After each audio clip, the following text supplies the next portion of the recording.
Почитувани, Груевски и ВМРО ДПМН повторно се однесуваат по нивниот веќе проведен трик, едно зборуваат, друго прават.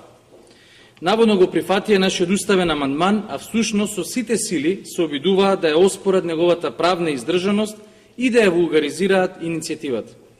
Лицемерно е Груевски и ВМРО ДПМН да го обвинуваат Црвенковски и СДСМ за блефирање. Не постои поголем блеф од театарот кој на јавноста и го приредија Груевски и ВМРО ДПМН со кравите и лажните жртви на транзицијата, односно платениците на преродбата кои протестираа пред седиштата на СДСМ.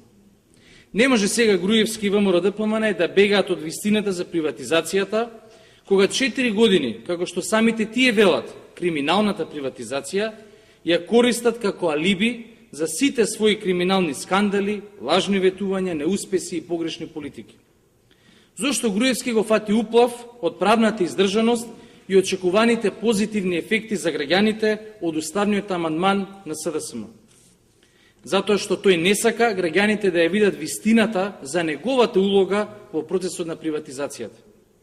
Еве само неколку последици од неговиот подпис ставен на 15 декември 2000 година како министер за финансии. Тоа се дел на овој слайд, тоа се фирмите од оваа табела која што ќе биде подоцна поделена. Со неговото учество во преговорите и подписот на ФСЛ 2 аранжманот, Груевски однесе во стечај и ликвидираше над 30 на фирми.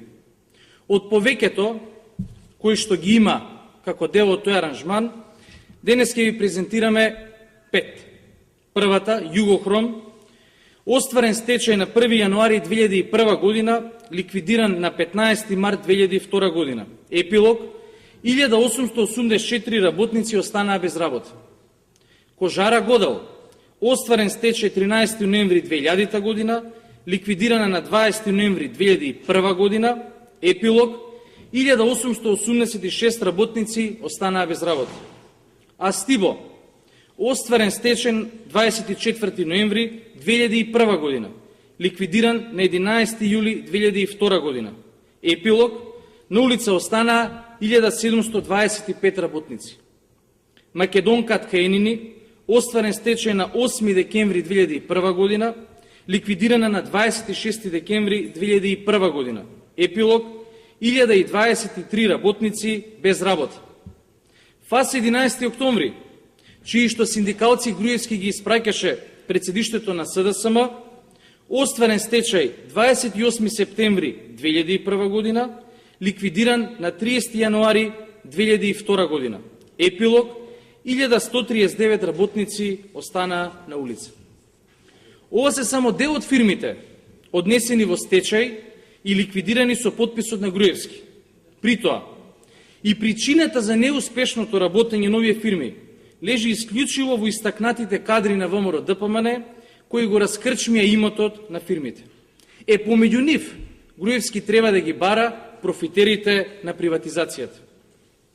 Последиците од само еден подпис на Груевски, со кој се однесува во стечај и ликвидира овие бројни фирми, се катастрофални.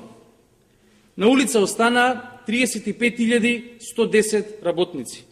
Тоа се стечајците, истите луѓе на кои пред 10 години Груевски им ја запечати судбината, а денес одбива да им го реши проблемот, иако тие со месеци штрекуваат со глад. Господине Груевски, уште еднаш ве повикуваме. Престанете да се обидувате да ја манипулирате јавноста.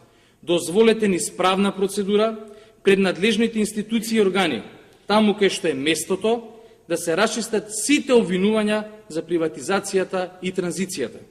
Доста ја користите приватизацијата за дневно политички препокувања.